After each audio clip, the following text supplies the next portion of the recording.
नमस्कार,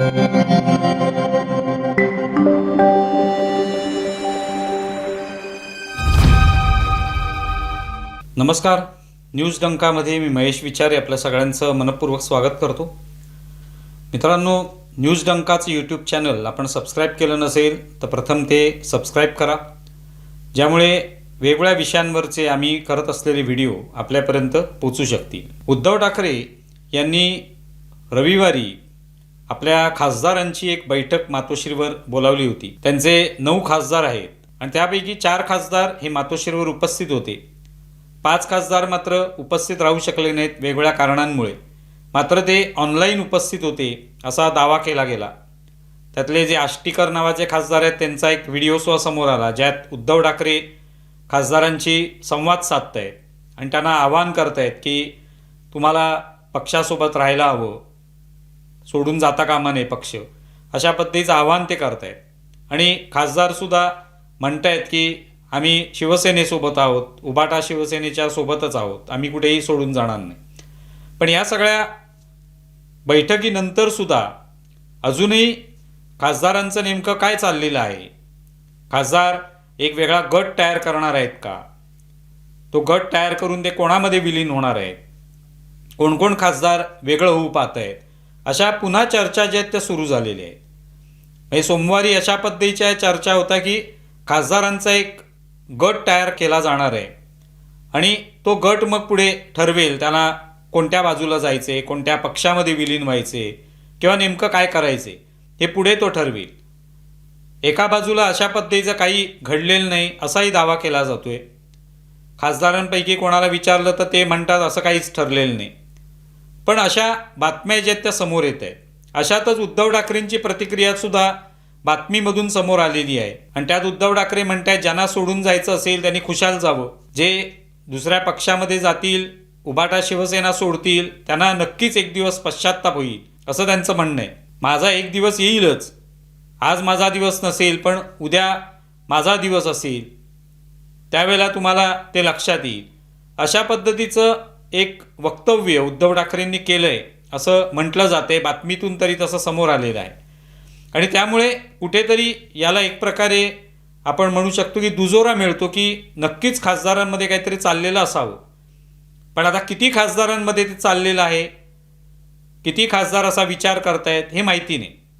हे प्रत्यक्ष जेव्हा असा काही गट तयार होईल किंवा गट तयार न होता एक एक खासदार कोणी जर वेगळा झाला, त्याने आपली वाट निवडली, आपला निर्णय घेतला तर ते होऊ शकतं. पण ते अजूनही त्याच्यावर कोणतेही शिक्कामोर्तब झालेलं नाही.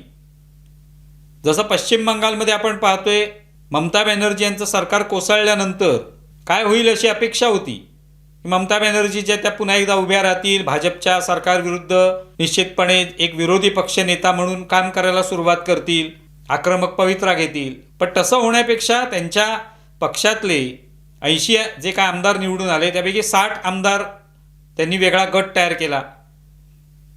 त्यांचं नेमकं पुढे काय होणार आहे अजून माहिती नाही, पण त्यांनी वेगळा गट तयार केलेला आहे. ते म्हणतायत की ममता बॅनर्जी याच आमच्या नेत्या आहेत असं म्हणतायत तरी, पण ते वेगळे झालेले आहेत, त्यांनी बंड केलेलं आहे हे स्पष्ट दिसतंय. दुसरीकडे खासदार जे आहेत 28 खासदार आहेत त्यापैकी 20 खासदार हे वेगळे झालेले आहेत आणि त्यांनी तर ठरवलं आहे की एक नॅशनलिस्ट सिटीजन्स पार्टी म्हणून आहे त्रिपुरामधली, त्या पक्षामध्ये विलीन व्हायचं असं त्यांनी ठरवलेलं आहे. त्या पक्षात जर ते विलीन झाले तर आपोआपच ते NDAला एक प्रकारे मदत करू शकतील असा अंदाज व्यक्त केला जातो. त्यामुळे जसं पश्चिम बंगालमध्ये खासदार आमदार यांनी वेगळे गट तयार केलेत आणि ते पक्षापासून मुख्य पक्षापासून वेगळे झालेत, तशीच काहीची स्थिती उभाटा शिवसेनेची सुद्धा आत्ता आहे असं म्हटलं जातं. खरं तर लोकसभा निवडणुकीत उद्धव ठाकरेंच्या पक्षाला चांगलं यश मिळालं. ज्या पद्धतीने अपेक्षा होती की भाजपला चांगलं यश मिळेल तसं यश इथे मिळू शकलं नाही. महाराष्ट्रामध्ये 10 खासदार भाजपाचे निवडून आले, तर त्या खालोखाल उद्धव ठाकरेंचे 9 खासदार निवडून आलेले आहेत. पण एकनाथ शिंदे यांचे सुद्धा चांगल्या पद्धतीने खासदार निवडून आले. एकनाथ शिंदेनी तेव्हा 15 जागा लढवल्या, पण त्याच्यापैकी त्यांचे 7 खासदार निवडून आले. म्हणजे जवळपास 50% खासदार त्यांचे निवडून आले. 50% उमेदवारांनी विजय मिळवला. उद्धव ठाकरे यांच्या पक्षाने 21 जागा लढवल्या होत्या, त्यापैकी त्यांना 9 खासदार निवडून आणता आले. म्हणजे स्ट्राईक रेटच्या बाबतीत पाहायचं झालं तर शिंदेंनी चांगली कामगिरी केली. पण आता जर या 9 खासदारांपैकी नेमकं काय होणार हे माहिती नाही. ते 5 खासदार जे मातोश्रीवर अनुपस्थित होते ते कशा कारणाने अनुपस्थित होते, ती कारणं जी ते सांगतायत काय कौटुंबिक कारणं बरीचशी आहेत त्याच्यामधली.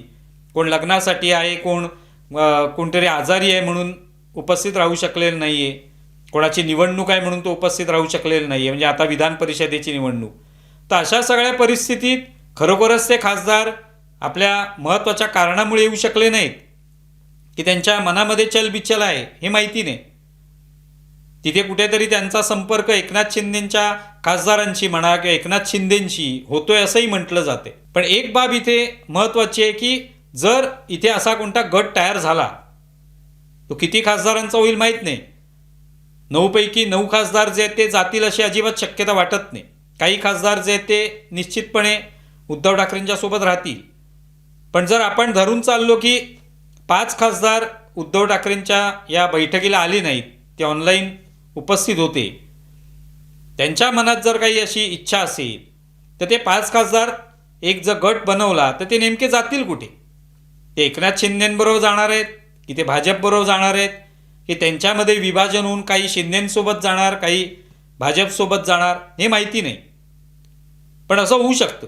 ज्या पद्धतीने आता उद्धव ठाकरेंच्या प्रतिक्रिया आलेल्या आहेत किंवा ज्या पद्धतीने म्हटलं जाते की ते गट तयार करतील, त्यावरनं असं वाटतंय की आज ना उद्या हे होऊ शकतं. पश्चिम बंगालमध्ये जे झालेलं आहे तसं त्याची पुनरावृत्ती महाराष्ट्रात होऊ शकते उबाटा पक्षाच्या बाबतीत. तिकडे महाविकास आघाडीचंही काही खरं नाही आहे महाराष्ट्रामध्ये. शरद पवार जे आहेत त्यांच्या पक्षाचं आत्ता आपण पाहिलं विधान परिषदेच्या निवडणुकीत पुण्यामध्ये त्यांनी सुनेत्रा पवारांना एक प्रकारे पाठिंबा दिला, आपला उमेदवार मागे घेतलेला आहे आणि त्यामुळे सुनेत्रा पवारांचा उमेदवार जो आहे त्या राष्ट्रवादीचा तो जिंकणार हे स्पष्ट झालेलं आहे.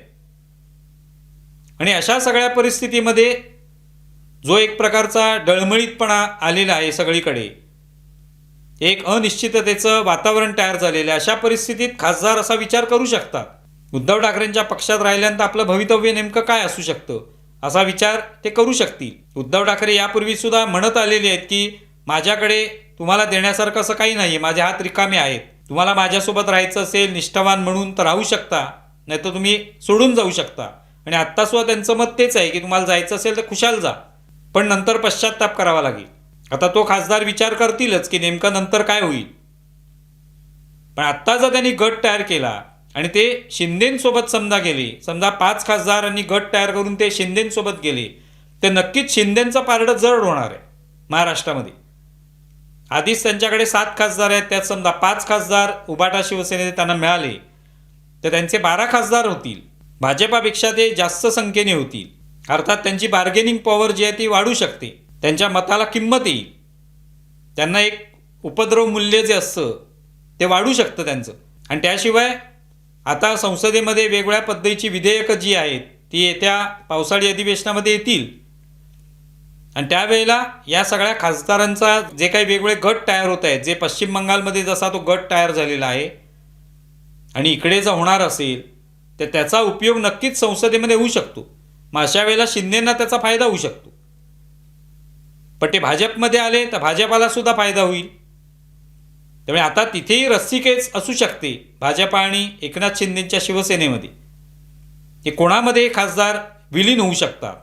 तुम्ही विलिनीकरण हा शब्द तुम्ही गेल्या काही दिवसांमध्ये ऐकला असेल, विशेषतः अजित पवारांचं दुर्दैवी निधन झाल्यानंतर विलिनीकरण या शब्दाला खूप महत्त्व प्राप्त झालं होतं. कुठेतरी सुनेत्रा पवारांचा राष्ट्रवादी काँग्रेस पक्ष म्हणजे अजित पवारांचा राष्ट्रवादी काँग्रेस पक्ष आणि शरद पवारांचा पक्ष हे विलीन होतील अशा पद्धतीच्या चर्चा कितीतरी दिवस रंगल्या होत्या. अगदी अजित पवारांच्या पार्थिवावर अंत्यविधी होत असताना त्या चर्चा चालू झाल्या.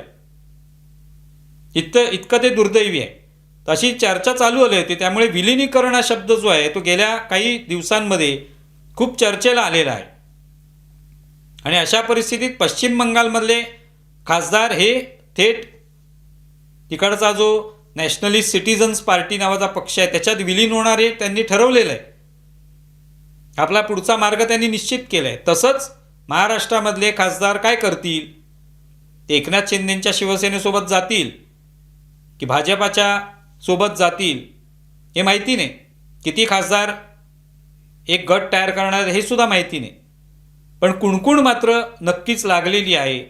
उद्धव ठाकरेंच्या प्रतिक्रियेवरनं ते लक्षात येतं.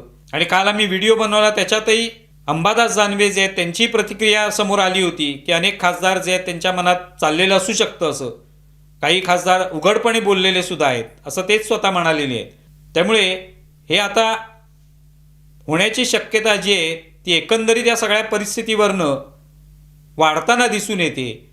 अशा परिस्थितीत आता रस्सीखेच सुरू होणार आहे, ती म्हणजे भाजप आणि शिवसेना एकनाथ शिंदे यांच्यामध्ये. की कोणते खासदार कोणाच्या पक्षात जातील.